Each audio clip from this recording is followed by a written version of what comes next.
Meghan Markle's twisted Andrew Mountbatten Windsor plot has just been rumbled as she quite literally pops the bubbles, taunting the royal family like the rest of the Sussex squad, when indeed, as we saw yesterday, last night, Prince William, who cares about the British royal family, who cares about the monarchy, who wants things to be okay, is admitting, no, I'm not calm. Indeed, I can't keep calm and carry on. I can't even watch the movie Hamnet because I am so upset about the situation with my uncle and everything that is now at risk. This is what he had to say as he arrived at the BAFTAs. I haven't watched Hamlet. I watched it last night. You need to be in a quiet state. You need to be in a calm state. So I'm not at the moment. I'll save it for when I'm feeling ready. So, why are Meghan and Harry so happy at the moment? Why are they briefing that they're not saying anything while at the same time saying something via briefing? Because for Harry, he believes that Andrew's downfall, his enemy, is going to be the opportunity for him to return as some type of white knight savior. Oh yeah, they hated me, but now compared to my uncle, I'm actually okay. But for Meghan, it's much, much more sinister. Watch Nancy and Stephanie Sidley outline her plot on Twin Talks. I actually said what's going to happen. Meghan, when they go through their, separation, whatever, and she comes out with a book or a show, whatever, she is going to say, this is why I had to take my kids out of the palace. This is why I had to leave. You guys thought that it was about me and about race. Nope. I couldn't have myself and my children around Andrew. Even though my mom said it was about race, even though Oprah said it was about race. She's going to backtrack. Yeah, she's going to backtrack. I never called them racist. I needed to protect them from King Charles because King Charles was protecting his brother. Yeah, he covered it up. Especially Queen Elizabeth. She was the worst. She Oh. wanted my kids around a predator, and I couldn't do it. I'm telling you, That's Stephanie, exactly what's going to happen. what do we always say? Clock it. Oh, I've clocked it all right. But basically, all of this works for Harry and Meghan. That's what's so twisted here. But anyone sane isn't taking that, as Samantha Markle posted to me over the weekend.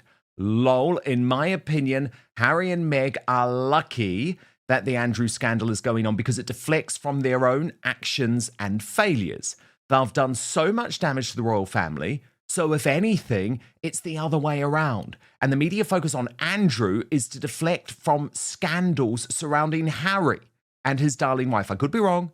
Maybe Harry and his wife are jealous, but Andrew is getting more media attention than they are, regardless of the specifics. But of course, the Sussex squad, including high-profile members of the Sussex squad, are out in force to try and say that me having a conversation like this is in some way being intellectually dishonest, even though I have spent years and years and hours, even over the past 7 days, covering the Andrew scandal and the impact on the British royal family. As I've been very clear on, these are two individual stories, and I believe that both of them warrant attention. But look at this from Miss Anne Harriman, one of the high-profile squaddies, who thought that there was a sort of conspiracy going on with the Daily Telegraph using that picture and writing it was only a matter of time until they blamed it on Meghan. This picture of her sat next to him is a deliberate editorial choice. Well, it may be. Remember David Boys, who was the attorney for the late Virginia Giuffre, had called on Meghan Markle to give evidence in her trial, if it was going to happen, obviously it didn't in the end, about what she knew regarding Andrew Mountbatten Windsor, at the time Prince Andrew. Dr. Scholler, Britain's race baiter in chief, writing, "Keep Harry and Meghan out of your God-forsaken mouths over Andrew. After years of maligning them, using them as bait and fodder to distract from the disgrace of the royal family, i.e. Andrew, the alleged pedo formerly known as Prince, you have no right to demand or expect them to say anything. It's none of their damn business." Apart from the fact that they are the woke-topians who do often demand that people have to say something. Wasn't Meghan Markle one of those Black Lives Matter folk who was all about silence is violence?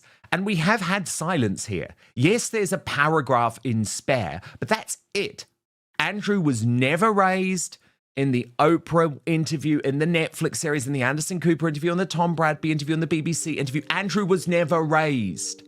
And spare me this rubbish that Harry and Meghan are keeping quiet. They're not. A new wave of commentary is suggesting that Meghan Markle may be attempting to reshape her public narrative amid renewed headlines surrounding Prince Andrew and the wider royal family. Some commentators argue that as scrutiny intensifies around Andrew Mountbatten Windsor, the broader royal conversation is shifting. And that could indirectly affect how past royal disputes are viewed. However, there is no confirmed evidence of any coordinated plan, and much of the discussion remains speculative. Dan is teaming up with the Royal News Network to break down what's actually happening, what's being claimed online, and how media cycles can dramatically reshape public perception in real time. Is this simply the natural evolution of a changing news landscape? Or are strategic narratives forming as the royal family navigates yet another turbulent chapter? In this segment, we separate verified facts from online theory and examine the potential implications for Meghan, Harry, and the monarchy as a whole. Like for balanced royal analysis, subscribe for the latest updates and in-depth commentary. Comment below. Do you think public narratives around the royal family are shifting? Because in today's media climate, perception can change faster than ever. Because look at this briefing to Rob Shooter of Shooter Scoop. Headlined, "Exclusive, Harry and Meghan feel vindicated after Andrew arrest." And he writes that sources close to the couple tell Naughty But Nice that Andrew's arrest has reinforced what they have long maintained privately, that the institution they left behind was deeply troubled. The gloating. One Montecito insider says, I mean, I can absolutely imagine that.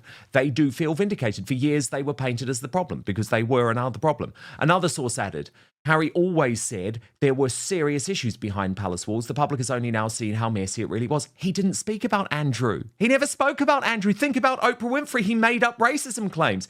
Actually, if Harry and Meghan had had the balls to talk about the cover-up involving Andrew back during the Oprah Winfrey interview in 2021, then I think we would have taken it seriously. Because people like me had been saying, yeah, there has been a cover-up for years.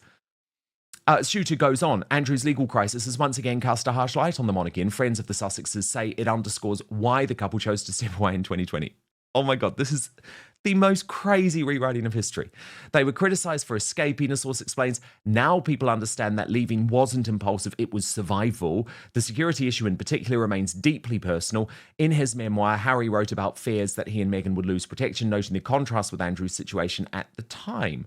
Also, not in the wake of my uncle Andrew. He was embroiled in a shameful scandal. This is what Harry wrote, accused of the sexual assault of a young woman. And no one had so much as suggested that he lose his security. Whatever grievances people had against us, sex crimes weren't on the list. So let's just break there for one moment. Harry only wrote about Andrew because he cared about losing his own security. So while Sussex Squad members are saying that he is in some way covered as some type of whistleblower because he included that tiny paragraph, I would argue he's not. He's done far less on Andrew because what Harry and Meghan wanted to do was bring down the British royal family via criticism of Charles and William and Catherine and Camilla. Remember, half of those people I've just named, they accused of racism in regards to the unborn child Archie. So I'm just being honest about this. Harry and Meghan never cared about Andrew. Indeed, they loved Andrew and Fergie because they felt that Andrew and Fergie had treated them better in some way during their time in the British royal family. They also felt that they had this close relationship with Beatrice and Eugenie, who had effectively sided with Harry and Meghan over William and Catherine, so they didn't particularly feel the need to put them through any more pain, any more trauma. I mean, Beatrice, we're going to come to this a bit later, suffering from something close to a nervous breakdown at the moment. That's not nice.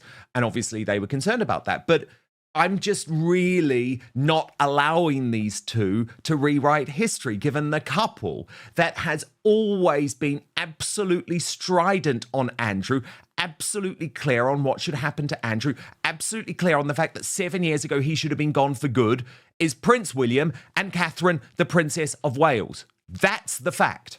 Anyway, back to Shooter Scoop, who says those words insiders say are echoing again. For Harry, this isn't about revenge. A long-time friend says, it's always about revenge. Sorry, I can't even get through that sentence without scoffing. It's about fairness. He felt the rules were applied differently. No public statement is expected, but privately sources say the feeling is unmistakable. They're not shocked. They feel proved right. And of course, for people who say, oh, Harry and Meghan aren't briefing, well, what explained People magazine last week? People magazine, where they always leak to, where Prince Harry was apparently frustrated by comparisons to Andrew. So they are leaking because these two simply cannot help themselves. And of course, they will be completely despondent looking at the front pages of the British newspapers today because William and Catherine, with that appearance at the BAFTAs, have got it right yet again. Look at that on the front page of The Sun. Wills, I'm not in a calm state. It was a way for him to, I guess, show his human side while also commenting on what the Daily Mail describes as Andrew arrest drama, with the strap there saying the Crown in crisis. So to Brittany, editor of the Royal News Network now, a lot going on, of course, Brittany, but I do find this attempt by Prince Harry and Meghan Markle to rewrite history over this story morally repulsive, actually. I really do, because to me, Brittany, it's proving yet again that they actually don't give a damn about the survival of the British royal family. They care about using whatever they can to stoke their own reputation, to try and save their own reputation, I should say. Yes, Dan, when it comes to Harry and Meghan, they're just constantly moving the goalpost where they think public sentiment is going at the time. And what's sort of ironic and, of course, hypocritical about Harry's criticism of the monarchy and saying that he feels vindicated and everything, the problem between what Harry reported and what's happened with Andrew are two different things, because Andrew's issue is that there was too little control over him, whereas Harry was complaining there was too much control over him. So which is it? You can't complain that the institution wasn't working correctly when somebody is able to, let's say, have too much freedom, and he's complaining about not having enough freedom. Because remember, they had their freedom flight and everything. So that's been a huge aspect of his talking points. But I think this whole crisis reveals in Harry and Meghan's reaction to it is that they do feel vindicated, but they don't have a right to be. And they are at the same point a little petrified, because once this door opens, once the monarchy is Andrew is stripped of his place in the line of succession, it can happen to anyone, because once you crack that door can be opened wider as time requires. So Harry and Meghan definitely are worried today. Oh, yes, they are. And I want to get to that later. Brittany, can we just talk about this appearance from William and Catherine at the BAFTAs? So Catherine was in a pink Gucci dress, but as you can see here, it was actually first worn in 2019. So this was a recycled dress.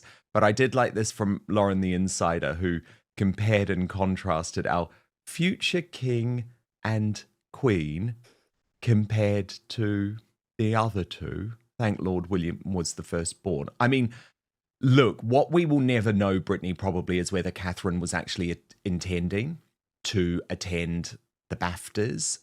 William often goes in his role as president. Catherine hasn't been, obviously because of her cancer battle, but because very often they don't make these joint appearances. But it felt important, didn't it? It felt important to see them and to see them at their best.